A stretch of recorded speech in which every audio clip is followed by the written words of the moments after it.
Hey, my name is Bill. I'm going to show you something different today. This is kind of out of my realm. This is a casserole dish. I'm going to start with, I've got some boiling water. I want to dump a box of fettuccine in here. This is how I like to do it. I use a box to do it in here real nice and slow. And all I got to do is just start to get it in the water. Usually I have the pasta start, so I wanted to show you. This is really simple. There's no trick. And when it's in the water is when I hit my timer. I always use the minimum time of the pasta because it has started a little bit. Just want to mix it around. So the fettuccine is a little bigger, so it's 11 to 13 minutes. So I just started the timer on 11 minutes. Okay, and we're just going to stir this occasionally. Got my spoon here. I'm going to go over here. I've got a stick of butter that I've melted. My oven's at 350, perfect timing. And I'm just going to put a little black pepper in the stick of butter. And this is just to make a really simple roux. So I got half a cup of flour.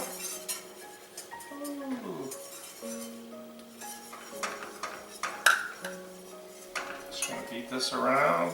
The flour all mixed in. Got little lumps out. Like always, you always want to cook flour for about a minute. Perfect, nice and smooth. While that's cooking, I just want to check my pasta one more time. Perfect, it's not sticking to the bottom, it's not sticking, it's doing great. So let's get back here.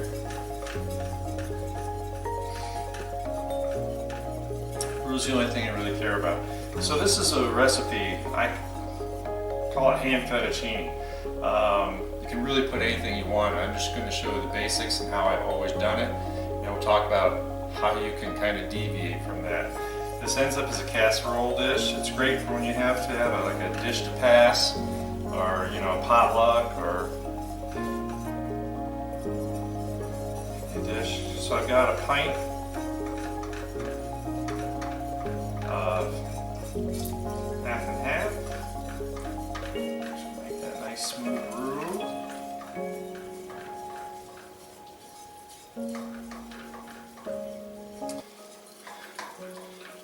A friend of mine gave me this recipe about 30 years ago, and I made it a few times right off the bat, and then I kind of forgot about it.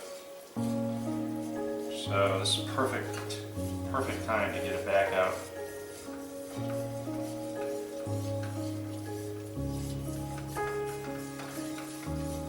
Oh yeah, these are really easy roux.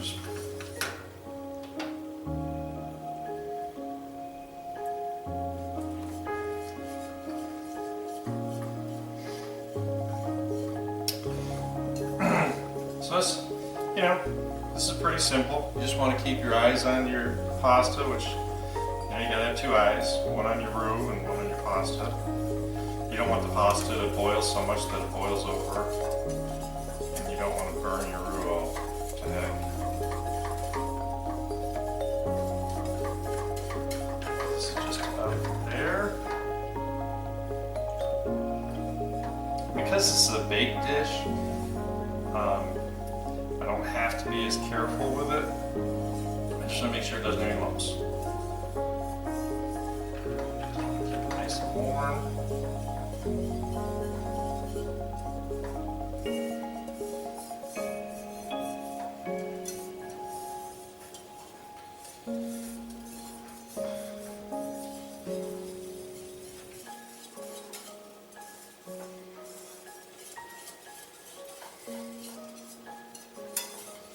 This is lovely. It's perfect.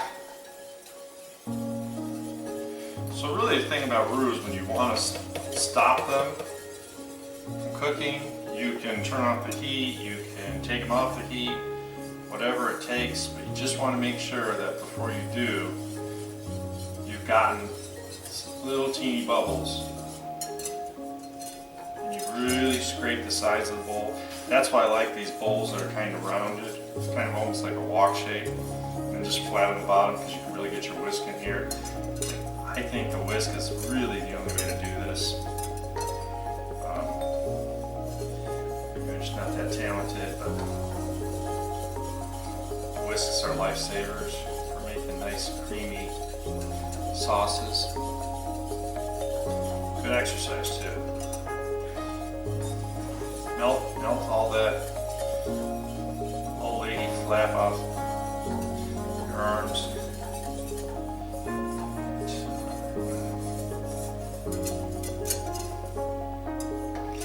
Turn them off. Want to stir. The pan's really toasty. You know, these triple clad pans aren't great because they heat up, hold heat. Sometimes they hold the heat a little more than you want.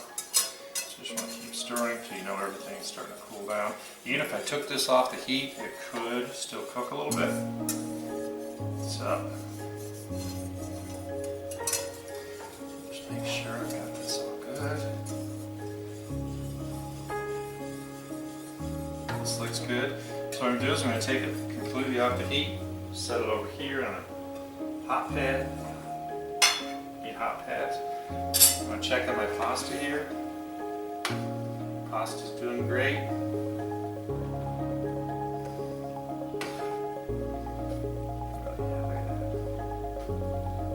Looking good.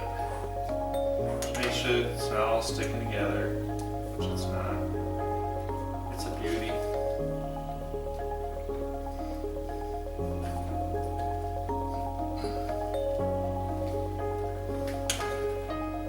I find that slotted spoons work really well because I don't make a whole lot of waves. And yeah, you can use like one of those pasta scoops, but the problem is that I'm not trying to scoop it out. I'm going to pour this and drain it. So just want to keep this all nice and separated. And after all the years of cooking where I always was told that you had to put a little oil in with your pasta, and I've watched Elton Brown on TV prove that not to be factual, I've stopped and I really haven't found a problem. So if you're going to ask that question, that's the answer. Because the oil probably doesn't do any good. It doesn't help at all. So I just want to make sure that, like I said, this pan's holding some heat.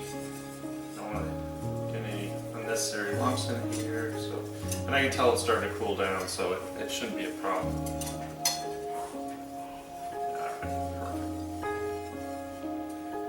Nice, clean.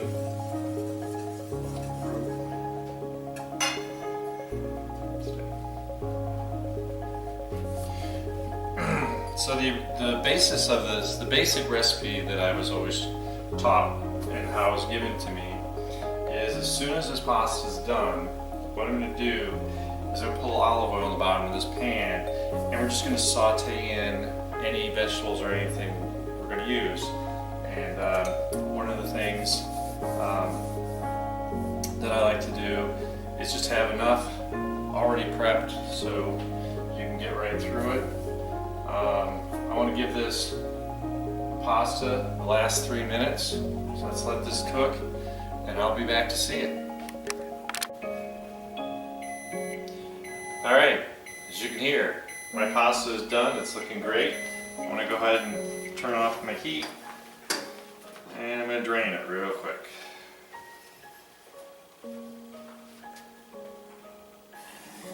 Try not to splash yourself.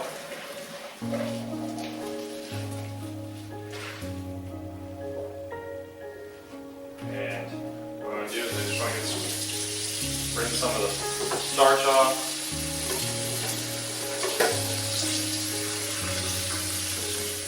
Water in there. That'll be fine.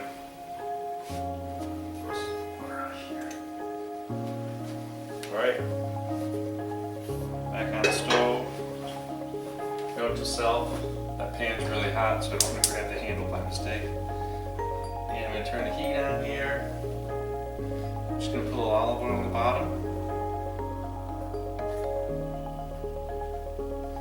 It's already nice and hot. So I have just a medium, this is a Vidalia nice sweet onion I'm gonna put in here. Just wanna get this started to soften up a little bit.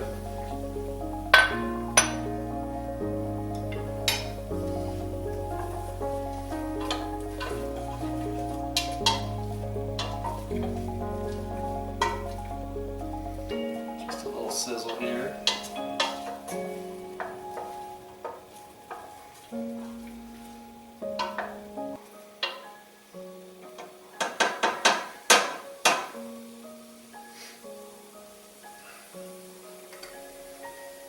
So I'm going to take a minute.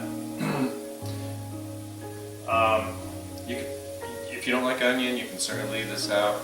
You know, it's funny, when I got the actual written recipe, it's like everything's optional. This was just a combination that I came up with that I like.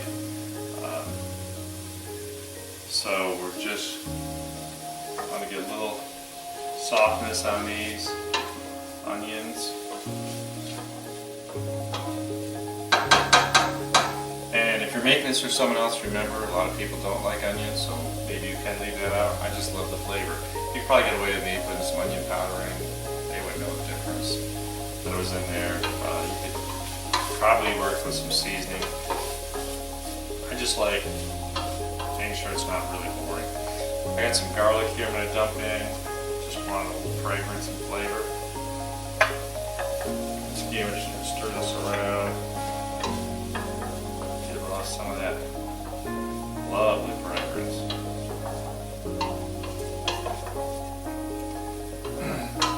Probably why my cholesterol stays low and my heart's in good shape for my age, because I eat so much fruit and garlic. It's also why no one wants to kiss me. Alright, so once again, just got a little fragrance out of there. Now this part is just about getting everything kind of to a temperature. So I went to the deli at the grocery store, and Boar's Head makes this ham. It's called Tavern ham. I think it's probably one of my favorite because I don't like the real sweet kind of hams. So I got about a pound of it. I'm just going to dump in here.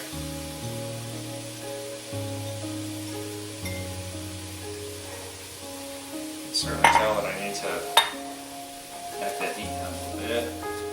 Just want to, heating this up is going to kind of separate all those. I get it sliced like a little thinner than like sandwich thin, but you don't want shaved, because you do want actual pieces of ham. But this is where you kind of needs to break up before you mix it together. So we're just going to let that get to temperature here.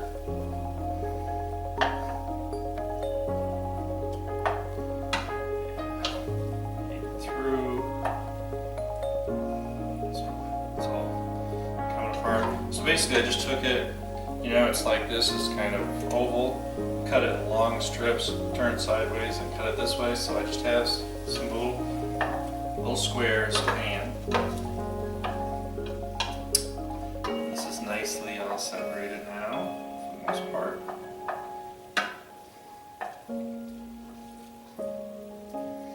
And if you watch my show, you know that I love peas. So I'm going to go ahead and dump. That's not a pea. Green bean in there.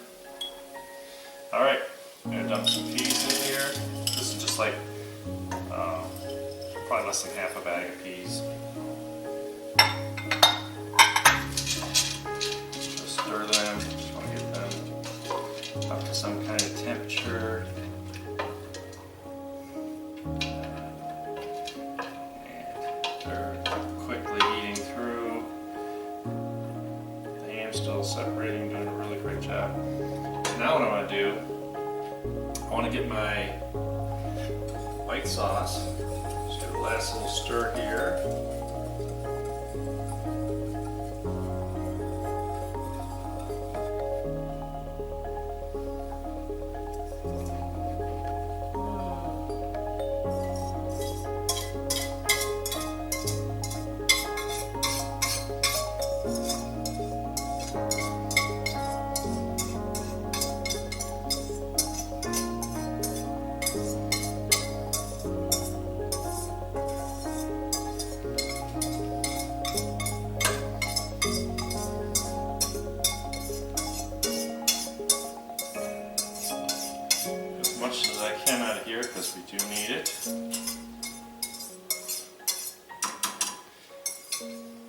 Oops. Oh, and it tastes good too.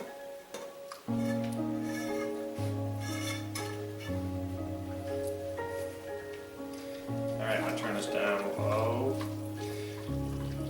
So this is where you gotta kind of eyeball it. I'm going to go get the fettuccine in a second. Once again, this is all nice and toasty, so I really can go ahead and turn it off. I want to put some fettuccine there. Water out. Alright.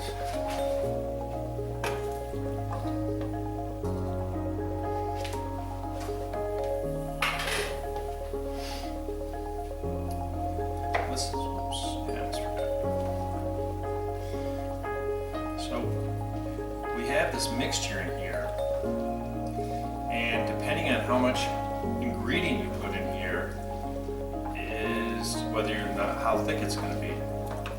Because the white sauce was on the thick side, normally I just have my jug of milk sitting here, but what I've learned is that lots of times I need to add a little bit of milk. So I'm going to start with about half a cup. This is a whole cup. Start right there, half a cup. I'm just going to stir it around. Now I can see that everything's getting coated, everything's moving around better, everything's heated through.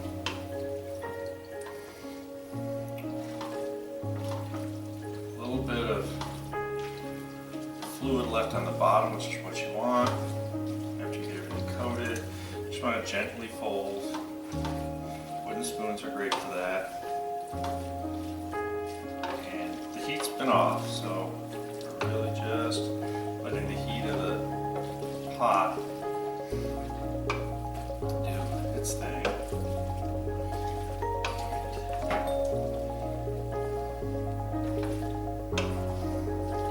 So the maximum you're going to want to put in here of milk is a cup.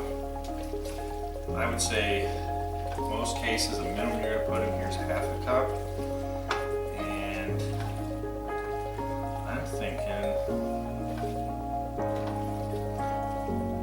I'm going to put about a quarter cup more onion. About a quarter cup more onion milk in here. So just a little splash. Yeah. That's the way it should look.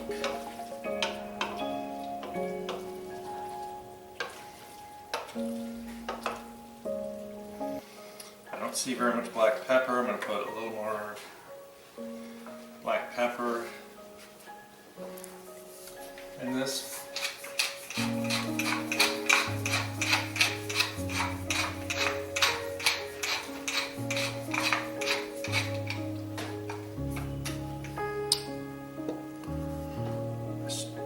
Step aside.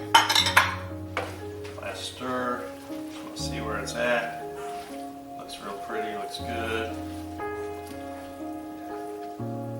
And you're going to see when I dump this out that I have just enough liquid in the bottom that we're going to have liquid in the pan for the fettuccine to absorb. And it's still thick, it's not like I've watered it down too much. So this is great. This is my favorite baking dish. It's good size, it's deep. You can use whatever you want. You can use like a lasagna pan. You can do this thinner type of pan, but it's my preference. All right.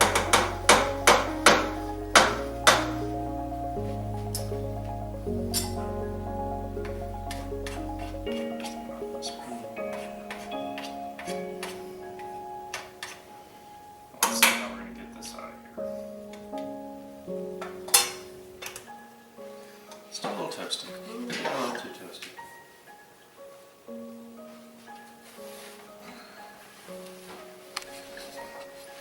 What I do is dump this in.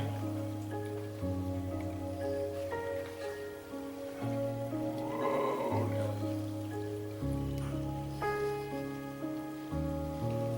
toasty.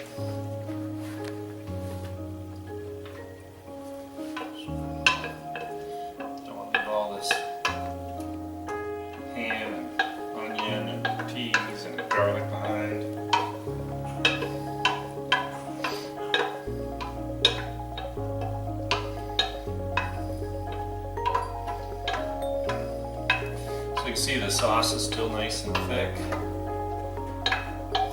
Especially because we're going to bake it for 30 minutes at 350.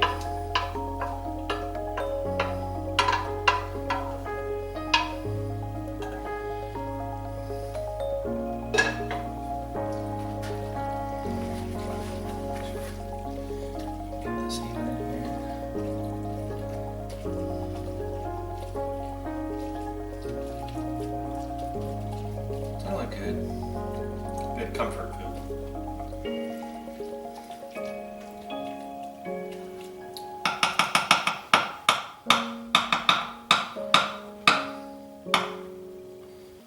So, got that.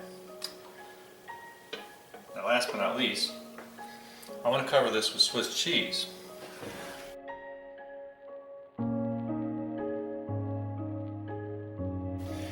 So, I went and bought packages of Swiss cheese because these should be 8 ounces of Swiss cheese, but they've changed them to 5.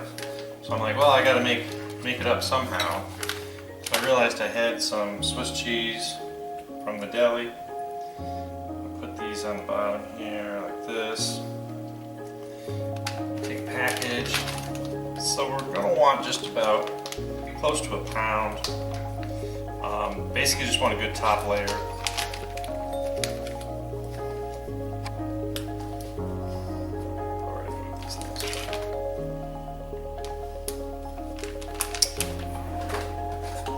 Out.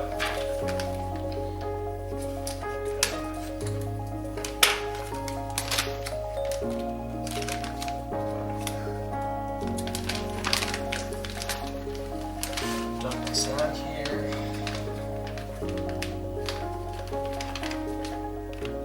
So what's really cool is after we cook this and it settles down, you can actually heat it up. By cutting it out, it'll be kind of solid from being in the fridge. So you can like cut a square out, put it on a plate, and just microwave it. Oh yeah, that's going to make it nice layer. Just want to push some to the sides. Make sure it gets all incorporated. And heats up. I love Swiss cheese. I think the added flavor is excellent. Good Swiss cheese is the best. Alright, I'll put this in the oven. We're going to give it 30 minutes and we'll see what it looks like. Be right back.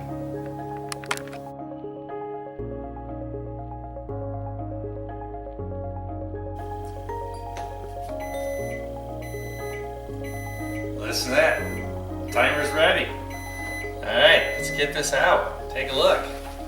I haven't even peeked at it. No idea.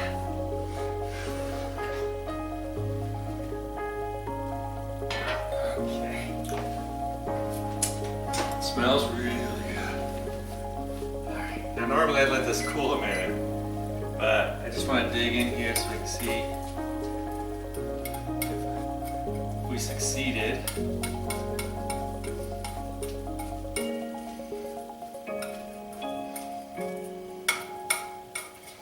Or failed. It's good. Can't believe I haven't made this in like 30 years. Yeah.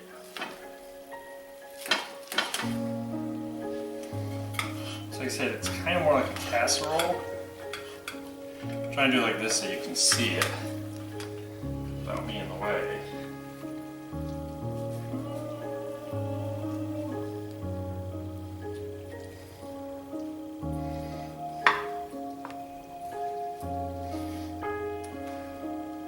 So you can see that we got peas and onion.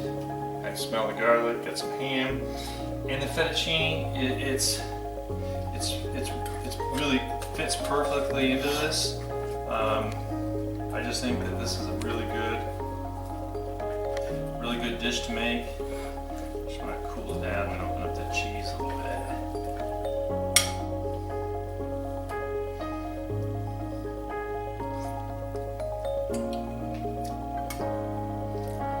Really tastes good. really hope you give this a try. Like always, please subscribe, comment, ring the bell, thumbs up. Even tell me it sucks if you try it. But this is a really good dish. And like I said, when it cools down, you can actually cut it into squares, put it on a plate, and just microwave it. That's how you heat it up. But it's really handy to deal with. You don't have to keep putting the dish back in the oven. This is it. Really simple. Enjoy it, and see you next time.